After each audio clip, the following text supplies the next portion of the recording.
বাংলাদেশের প্রধানমন্ত্রী ভারতের হাই কমিশনার দীনেশ ত্রিবেদীর সাথে কথা বলার জন্য গত 1.5 মাস ধরে নানাভাবে অ্যাসাইনমেন্ট নিতে চেয়েছেন, বাট দীনেশ ত্রিবেদী জানিয়েছিলেন যে ভারতের অনুমতি লাগবে কথা বলার জন্য। এই সকল কিছুর পরে কিন্তু গতকালকে সচিবালয়ে দীনেশ ত্রিবেদীর সাথে প্রধানমন্ত্রী তারেক রহমানের একটা বৈঠক বা সৌজন্য সাক্ষাৎ, যেটাই বলেন, বা কূটনৈতিক সাক্ষাৎ হয়েছে। সেটার মাধ্যমে কিছু জিনিস একেবারে স্পষ্ট।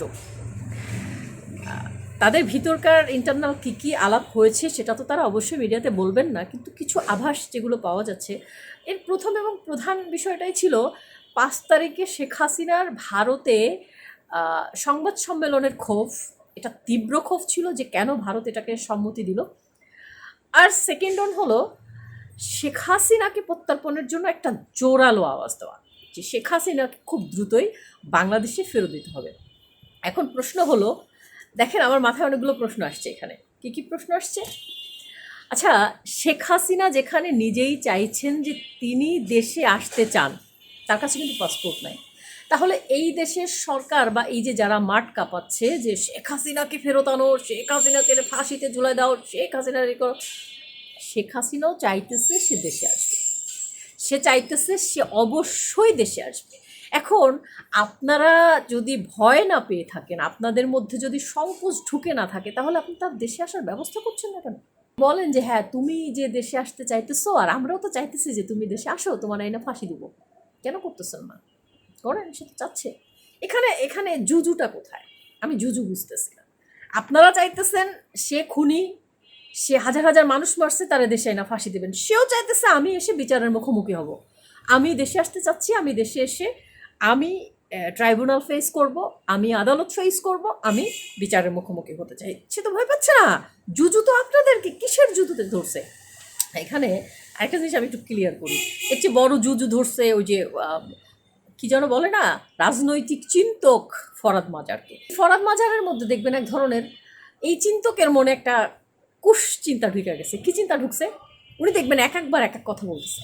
তিনি ইন্টারিম সরকারের আমলে তার স্ত্রী ফরিদাকে কিন্তু উপদেষ্টা বানিয়েছিল। এখন ফরাদ মাজারের মাথার মধ্যে ঢুকছে যে আমাদের তো তাহলে ছুঁইটা যাইতাছে, মানে কি হলো, হাত থেকে তো ক্ষমতা চলে যাইতেছে। কীরকম ক্ষমতা আমি একটু বুঝাই আপনাদেরকে। এই যে ধরেন, সে কিন্তু নানা ট্রিবিউনে গত পরশুদিন আমি একটা নিউজ করেছি, তিনি ট্রিবিউনে একটা সাক্ষাৎকারে বলেছেন যে এই যে সেভ হাউস, যুক্তরাষ্ট্রের সেভ হাউসে এই দেশের ইয়াংদেরকে পৃষ্ঠপোষকতা দিয়ে রাখা হয়েছিল এবং 4 জন সমন্বয়ককে, সবচেয়ে প্রধান 4 জনকে ওই সেভ হাউসে রেখে সমস্ত কার্যক্রম চালানো হতো এবং তাদেরকে বারবার চাপ প্রয়োগ করা হতো এক দফা, মানে শেখ হাসিনার পদত্যাগ। এবং তারাও নাকি ফরাদ মাজারকে সেই কথাটাই জানিয়েছে যে আমাদেরকে শেখ হাসিনাকে সরিয়ে দেওয়ার জন্য বারবার চাপ প্রয়োগ করা হচ্ছে, আমরা কি করব। আবার দেখেন সমন্বয়করা নাস্বীকার করছে, বলছে আমরা ধরনের কোনো কথাই বলি নাই। আবার ফরাদ মাজার নিজের দেয়া বক্তব্য নিজেই ঠাস করে উল্টে যাচ্ছে, কিছুদিন পরে তিনি বলছেন এই কথা আমি বলিনি, অথচ তার ভিডিও প্রমাণ থেকে যাচ্ছে। আচ্ছা, এই সব কিছু থেকে কিন্তু আমরা একটা জিনিস একেবারে পুরোপুরি ক্লিয়ার, উনি কখনো বলছেন যে রেজিম চেঞ্জ করতে চেয়েছি কিন্তু শেখ হাসিনা এরকম পালিয়ে যাক সেটা চাইনি, আমরা স্বৈরশাসন চাইনি, আমরা আবার বলছেন যে যুক্তরাষ্ট্র এখনও আমাদেরকে যে চাপ দিচ্ছে, আবার তিনি এখনও চাচ্ছেন যে বিএনপি সরকারের হাতে ক্ষমতা না থাকুক, ক্ষমতা ওই রেজিমের হাতেই থাকুক যে রেজিম দ্বারা তারা শাসিত।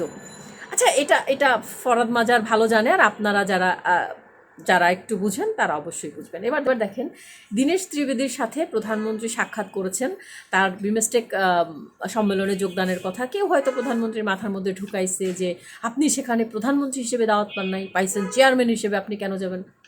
ভাইরে ভাই, সবচেয়ে বড় সম্মানটার দাওয়াত সে পাইছে, বাট সে যদি সেখানে না যায় নির্বুদ্ধিতার পরিচয় হবে আমার মনে হয়। এরপর দেখেন, তিনি কিন্তু শেখ হাসিনার প্রত্যর্পণ চেয়েছে, যে দ্রুত শেখ হাসিনাকে প্রত্যর্পণ করা হোক। পররাষ্ট্র মন্ত্রণালয় থেকে এর আগে সামাবায়ত ফোন করেছে, প্রধানমন্ত্রীর শেখ হাসিনার বক্তব্যকে কেন্দ্র করে তীব্র নিন্দা জেনে তারা চিঠি লিখেছে, তার কিন্তু কোনো ফিডব্যাক এখন পর্যন্ত ভারত বাংলাদেশকে দেয়নি। এই সব কিছুই তাদের ইন্টারনাল কূটনৈতিক বিষয়। এবং গতকালকেও যে শেখ হাসিনার প্রত্যার্পণের জন্য তীব্র তাকিদ দেওয়া হয়েছে দীনেশ ত্রিবেদীকে, সেটা তারা অ্যাকসেপ্ট করেছে। তারা বলেছে যে ঠিক আছে, আমরা এটা সরকারিভাবে বা ভারতের সাথে এটা কূটনৈতিক বিষয় বা ইন্টারনাল বিষয় আলোচনা করে দেখব।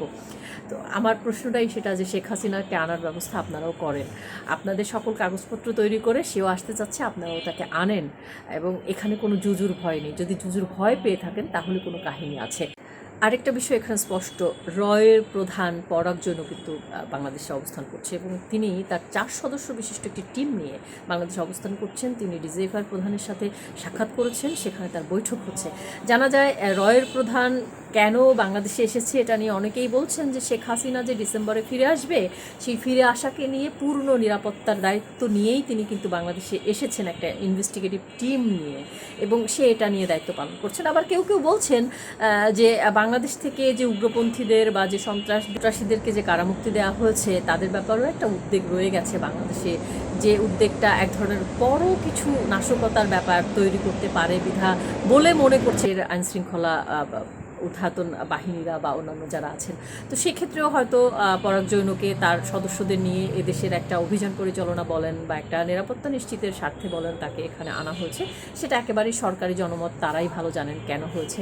বাট এই যে ফরাদ মাজার বলেন বা অন্যান্য যত দল বলেন, তাদের মধ্যে যে একটা জুজুর ভয় ঢুকে গেছে শেখ হাসিনা আসা নিয়ে, এটা কিন্তু স্পষ্ট। তো একেবারে তারা ভাবছে হয়তো বা যে শেখ হাসিনা আসলে কোনো ধরনের একটা ঝামেলা হয়ে যেতে পারে।